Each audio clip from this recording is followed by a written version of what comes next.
Hello everyone, this is Grant from Riff Media and we're here with Dan from Between the Bird and Me. Woo! Yeah. So how's the tour going so far? It's going well. This is, we're almost a week into it, and it's all been in the UK so far, and it's been good. Yeah? Yeah, we're looking forward to, getting over to Europe and, you know, doing the run over there. It's gonna be fun. A lot of places we haven't been before, actually, Yeah. so. Cool. So you've been all over the UK so far? We have, yeah, and we've actually played a few places that we hadn't been before, like Reading. Yeah. And, Newcastle we hadn't been to, so it was cool. What's been the highlight so far? Where's been the best venue? The best venue was probably, maybe in Newcastle, actually. Newcastle was really good. Yeah. Last night in Manchester was really fun, too, so. Alright. I actually like playing here at Yeah. this club. You played here a lot? We played here maybe 3 times. Yeah? So yeah, I like it a lot. Alright. It's kind of like nice and contained, Yeah, you know? it's really compact. Yeah, and yeah. You feel more close to the audience. Yeah, don't I you? like that a lot. It's a bit more intense. Mm-hmm. Have you played anywhere else in Leeds? I'm not sure. We might have. Sometimes it's past tours are kind of a blur over here, you know, because it's hard enough for us.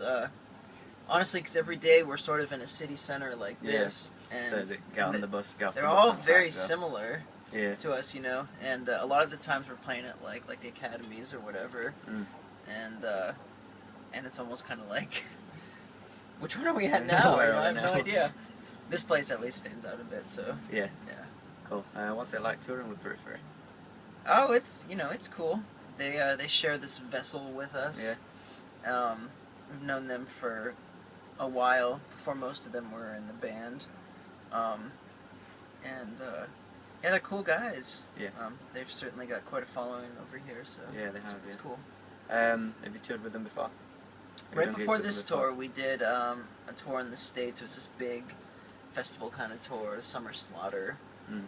in America, and it was like us and Cannibal Corpse headlined it, Nice. and Periphery was on it, The Faceless, whole bunch of bands. Yeah. It was cool. Nice. So you guys have a new album coming out fairly soon? Yeah, God, it comes out on Monday. We actually have them at the show tonight, though. Yeah. Which is kind of cool, but yeah, I'm So excited. what are we to expect from this?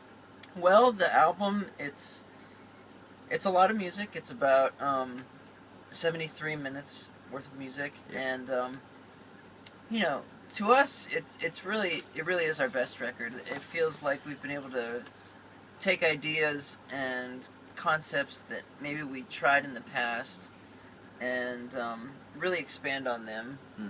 and really in a more mature sense. Yeah. I feel, and really the album, you know, it's this big conceptual story. So from start to finish, it kind of has like a flow to it. Cool. And reoccurring themes throughout it, musically and lyrically, of course. Yeah, it really just tells a story. It's almost Yeah. kind of like a rock opera sort of thing. Alright, cool. Like The Wall or something. I say like your genres, they're really mixed, are they? Like from the mathcore and then you've got like jazz sections as well. Yeah. We're influenced by so much different stuff, and what it just ends up being is a Between the Bird and Me song. You know, Yeah. I don't even really think of it as You don't like to categorize it. Yeah. I don't. Yeah. You know, it's Just everything you love all. It put is. It into really one. is. Yeah. Yeah. And it's really just what is most natural for us to write. Yeah. You know, I think some people maybe think that we really like go out there and try to do really wild shit or Yeah. make the most like jam-packed song or whatever, and that's just how the music comes out. Really, you know. Yeah. If it were something forced, we wouldn't do it. You know. Hmm. So So what is like the compositional process? that's a lot of. Have you You got know, like it- one main writer or do you all pitch Well, in? it depends. It's a lot of solo time, like people on their own doing their own thing at home, just kind of like really sort of intense kind of preparation for when you're actually joined with the other members. Yeah. And you know, from there, you know, we'll do some file sharing before we actually are in the same room together. Mm. And even when we are in the same room together, we're really, you know, focused on like one thing, one song or whatever. But maybe you'll randomly be playing something. Oh, what is that? You know, oh, this thing for something else. And, oh, okay, cool, we'll get to it, you know. Yeah. And then it's in that person's head, and they'll be writing ideas off of that. But there are a few songs on this record that a couple of us came in with full compositions of. Goodbye to Everything, Astral Body, and Bloom were songs that I wrote. And kind of presented to the band as a whole, not really, you know, Goodbye to Everything, the first song, I knew what it was. I knew it would be this intro that led into Astral Body. And I wrote the two of those kind of as one thing, split up. And Bloom was something that I kind of just thought people would hear and want to write off of, you know, kind of expand on or take away, and it ended up just being its own song. Tommy wrote a song called The Black Box. It's really cool. It's kind of a variation on the chorus from the song Specular Reflection from the first part, which is an EP that we put out last year. Yep. And he kind of did a really cool variation that is a whole song in and of itself. It's really neat. And then there's a song called Melting City that Paul came in with a lot of written. Everything else is pretty much all of us throwing in together and arranging together. Yeah. Cool. Yeah. What advice would you give to smaller bands trying to get to your sort of level? I guess to not even really consider anything past where you are, really. I mean, we've never thought of ourselves bigger than we really were, ever. You know, we were very much rooted in kind of the more do-it-yourself, hardcore, punk kind of world. That's where we grew up in. And so we still have those ethics instilled in us. Yeah. And we use that in this band, we use it in bands that we do on the side.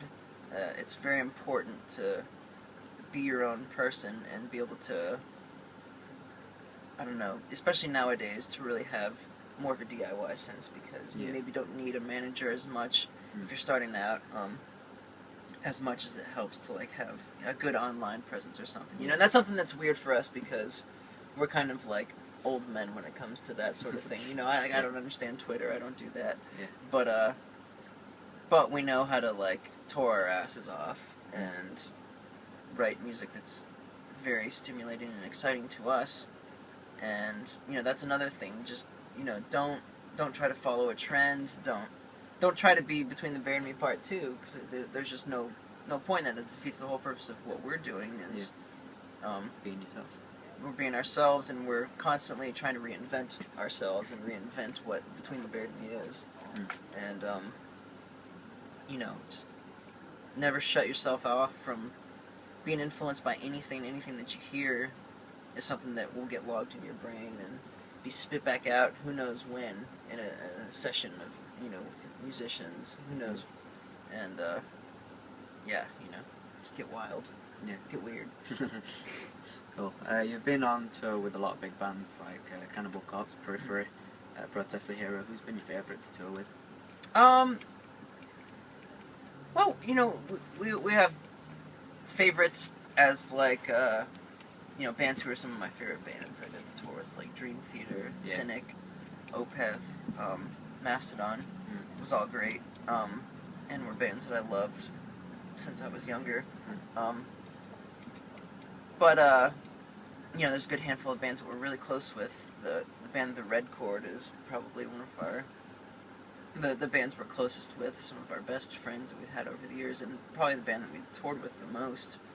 Not so much in recent memory, but definitely in like the earlier days we toured with a shit ton, and still see quite often.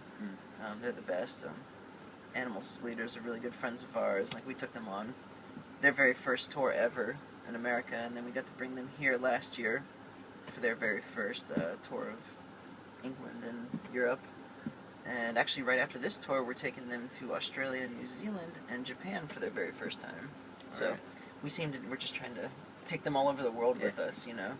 But yeah, they've been buds of ours for a long time. So. Alright, cool. Last one.